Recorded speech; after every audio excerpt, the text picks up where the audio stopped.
co-secrétaire de la section socialiste du 10e arrondissement et également adjoint à la maire du 10e en charge de la participation citoyenne.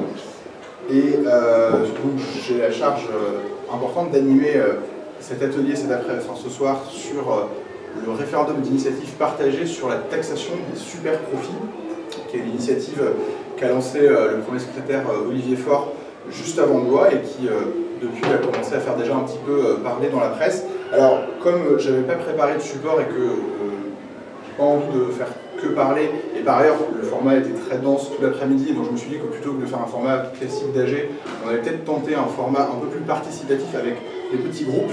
Donc je vous propose de faire une intro assez rapide et après qu'on fasse un truc où tout le monde pourra parler en étant en 3 groupes dans la salle et puis une restitution. Ce sera plus sympa que parler chacun les uns après les autres si ça vous va. Donc en intro, je voudrais juste, pour ceux qui le savent et ceux qui ne le savent pas, rappeler ce qu'est un référendum d'initiative partagée. Je le dis sous le contrôle d'un éminent constitutionnaliste en la personne de Jean-Philippe de Rosier, donc si je fais des erreurs, il pourra me reprendre. Et puis parler aussi des super profits, puisque c'est une notion qui n'est peut-être pas évidente. La preuve, notre ministre de l'économie, Bruno Le Maire, lui-même dit qu'il ne sait pas ce qu'est un super profit. C'est ce qu'il a déclaré aux universités d'été du MEDEF. Donc ça montre que c'est un sujet sur lequel il y a besoin d'un peu de pédagogie. Et après, je vous propose qu'on fasse, comme on dit en bon français, un remue-ménage sur cette campagne que le Parti socialiste initie en cette rentrée. Donc d'abord, le référendum d'initiative partagée, c'est une innovation qui a été permise par la révision constitutionnelle de 2008, mais qui est en réalité en vigueur dans les textes que depuis 2015, et qui permet à des parlementaires d'initier une proposition de loi qui peut être soumise à référendum si elle est soutenue par un certain nombre de citoyens. Donc concrètement, comment ça marche? Il faut d'abord que 185 parlementaires, députés et sénateurs, se mettent d'accord pour rédiger ensemble et déposer ensemble une proposition de loi. Une fois que cette première étape est franchie, le Conseil constitutionnel vérifie si la loi rentre bien dans le champ du référendum et si on peut organiser un référendum sur cette loi. Une fois que le Conseil constitutionnel a validé la recevabilité de la loi, s'ouvre une période de 9 mois qui permet de recueillir des signatures pour avoir 10% du corps électoral, donc ça représente 4,7 millions de citoyens en ce moment. Et si 10% du corps électoral signe donc sur le site du ministère de l'Intérieur parraine en fait parraine cette proposition de loi, elle peut être ensuite examinée par les 2 assemblées dans un délai de 6 mois, et si elle ne l'est pas, elle est soumise à référendum. Donc ça, c'est le truc en théorie. En pratique, il n'y a eu qu'une seule tentative de référendum d'initiative partagée qui a connu un début de succès et qui avait d'ailleurs été initiée par les socialistes en 2019. C'était pour s'opposer à la privatisation des aéroports de Paris. Vous vous en souvenez sans doute, Boris Vallaud et le groupe socialiste à l'époque avaient voulu empêcher cette privatisation, et donc le Conseil constitutionnel avait validé une proposition de loi permettant d'affirmer la nationalisation, enfin le caractère national de l'aéroport de Paris, et on avait réussi, 2019 jusqu'à 2020, à recueillir en 9 mois 1 million de signatures, donc très loin du seuil de 4,7 millions de citoyens, mais pour autant, le Covid ensuite est arrivé, la privatisation de l'aéroport de Paris ne s'est jamais faite, ne se fera pas, et le Covid est une des raisons, mais la pression politique qui a été permise par ce par cette tentative de référendum et la mobilisation et les 1 million de signatures, ça a permis de mettre ce sujet sur la table et de mettre une grosse pression politique. Et par ailleurs, Emmanuel Macron, dans son premier quinquennat, avait affirmé sa volonté, après les Gilets jaunes, d'abaisser à 1 million le seuil de citoyens nécessaires pour faire un référendum.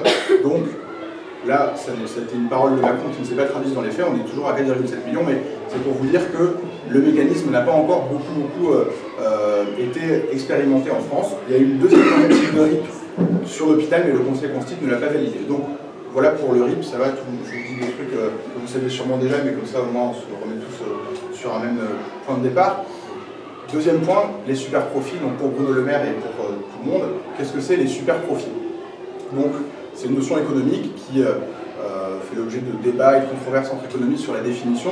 Ce qu'on peut en retenir globalement comme définition consensuelle, c'est que ce sont des profits qui sont exceptionnels par rapport à l'activité économique habituelle de l'entreprise et qui ne sont pas imputables à sa stratégie, à ses innovations ou à ses décisions propres, mais qui sont imputables à un contexte conjoncturel. Et typiquement en ce moment, l'inflation sur le prix des denrées alimentaires, le coût du transport ou les prix de l'énergie évidemment, génère pour les entreprises qui agissent dans ces domaines-là un mécanisme de rente avec une inflation énorme de leurs bénéfices, de leurs profits. Ça s'est d'ailleurs vu récemment avec l'annonce des dividendes qui ont été versés par les entreprises du CAC 40 en France. Et donc, le contexte de guerre en Ukraine et d'inflation qui s'apprête à durer fait que le débat sur les profits indus de ces entreprises multinationales apparaît en France et dans d'autres pays européens.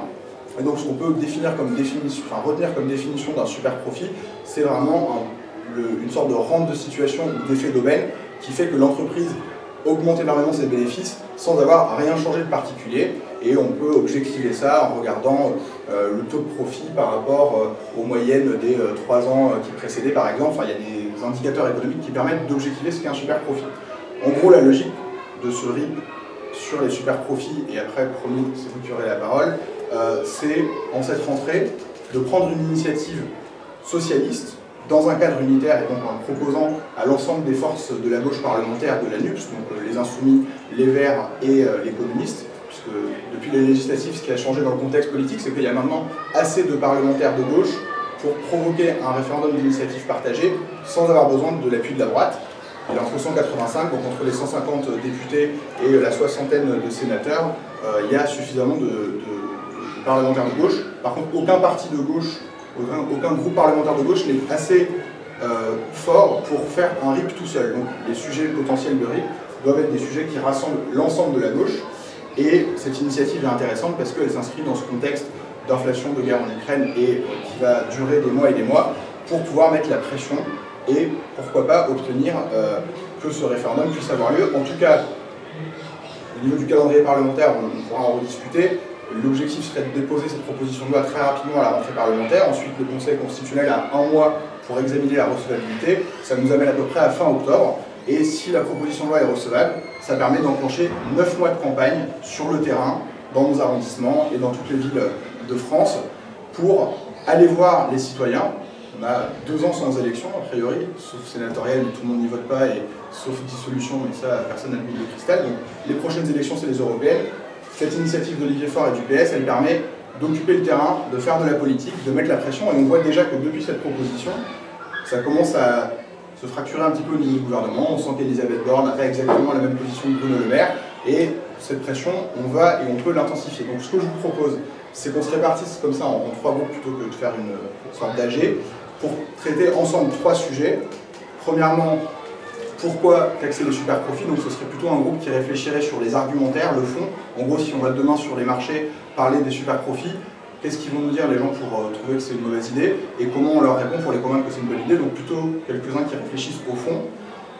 Un deuxième groupe, je propose, qui travaille sur le comment on fait cette campagne, c'est-à-dire quels outils de mobilisation sur les réseaux sociaux, dans la rue, quelles cibles prioritaires, comment on s'organise concrètement pour mener cette campagne. Et puis un troisième groupe éventuellement, mais on peut en faire sinon que 2, qui travaillerait sur le avec qui. C'est une proposition qui est faite avec l'ensemble des forces de gauche.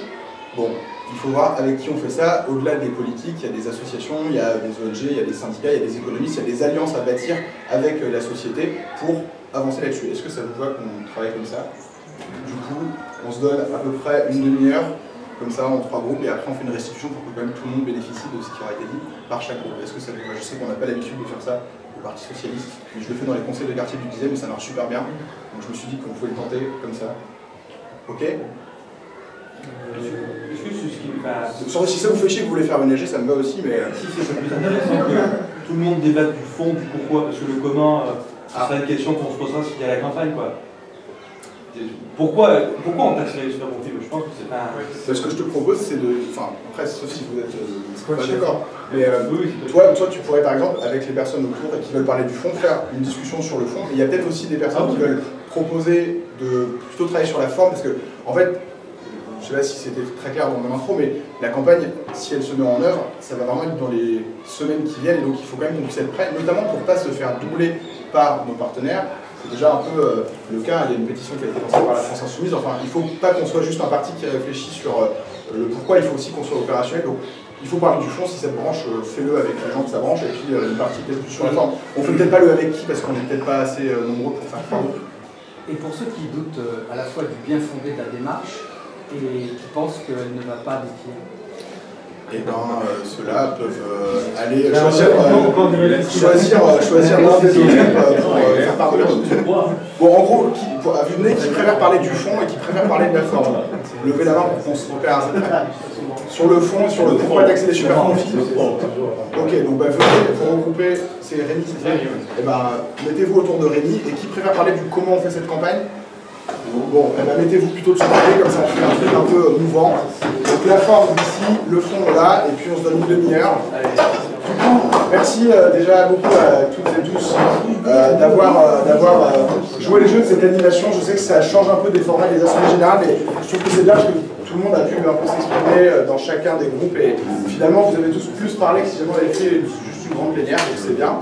Et donc il y a Rémi qui va faire la restitution du groupe qui réfléchissait sur le fond et le pourquoi faut-il ou pas taxer les surprofits, super profits, et puis Inès fera la restitution de comment on fait cette campagne, si on l'a fait, et quels sont les outils et les méthodes. Donc Rémi, à toi, à la parole, et puis après Inès, et après on va aller voir un peu.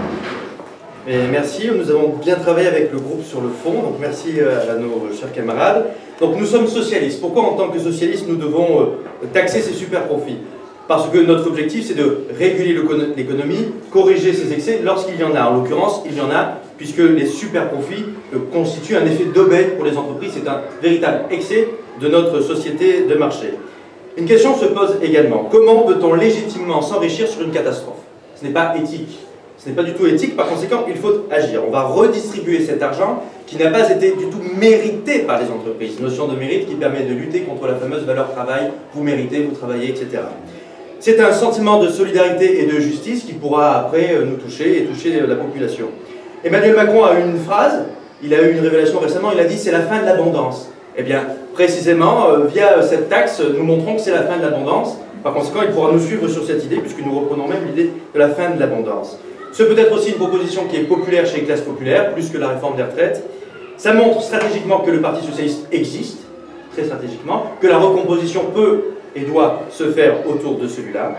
Il y a donc un enjeu de justice, mais aussi démocratique. Pourquoi? Parce que cela fait advenir un véritable débat dans la société, un débat sur la notion de travail, un débat sur la notion des inégalités sociales dans le pays. Alors on a aussi réfléchi à quelques contre-arguments que l'on pourrait utiliser lorsque l'on mange avec notre famille ou nos amis et qu'il y ait quelques personnes de droite, ça peut arriver. Cet argent, c'est aussi une manne financière pour financer la transition écolo ou financer la transition sociale. Ce n'est pas une réduction du pouvoir d'achat qui est un enjeu très important en ce moment, donc ça ne touche pas le pouvoir d'achat des Françaises et des Français. Ce sont des profits de guerre sanitaire. Et donc il faut peut-être une contribution exceptionnelle, il faut peut-être un effort exceptionnel dit de guerre. Tout le monde doit participer à cet effort. Aussi, pendant le Covid, il y a eu beaucoup de subventions qui ont été accordées à certaines entreprises, il faut un juste retour des choses. Et enfin, puisque nous sommes socialistes, donc européens, nous pourrions imaginer d'abord une taxe sur les superprofits au niveau national, mais aussi au niveau européen. Pourquoi? Pour deux choses.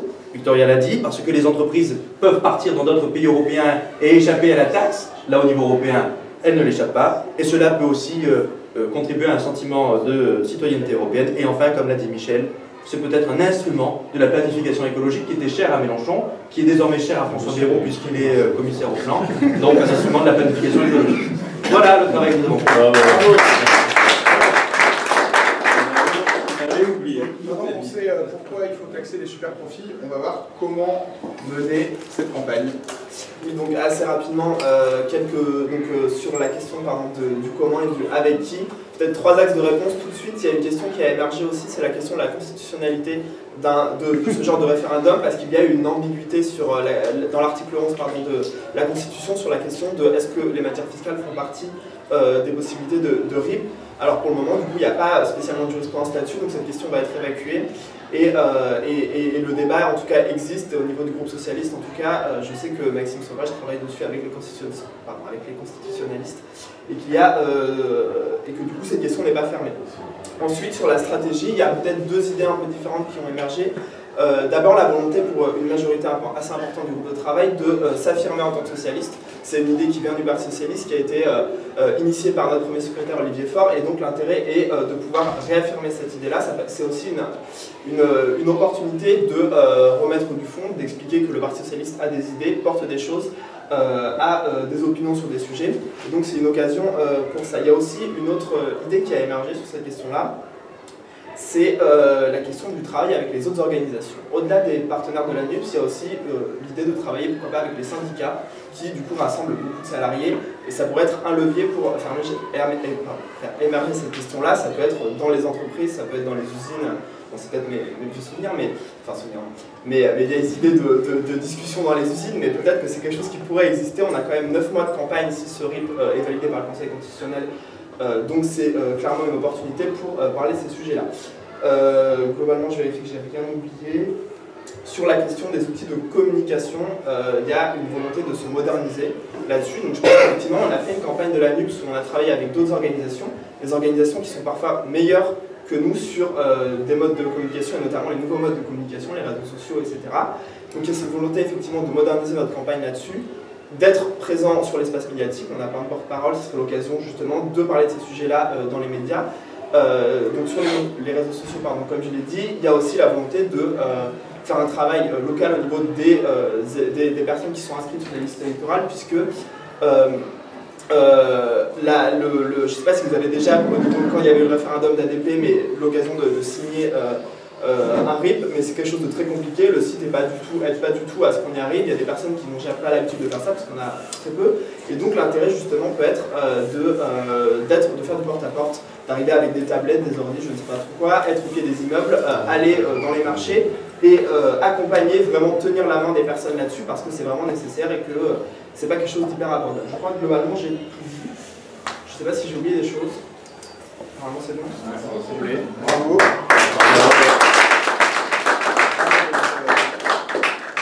Bravo, on a tenu le timing, tout le monde a participé et on a maintenant plein de bonnes idées sur pourquoi et comment faire cette campagne, donc au boulot et surtout avant au boulot. Allez.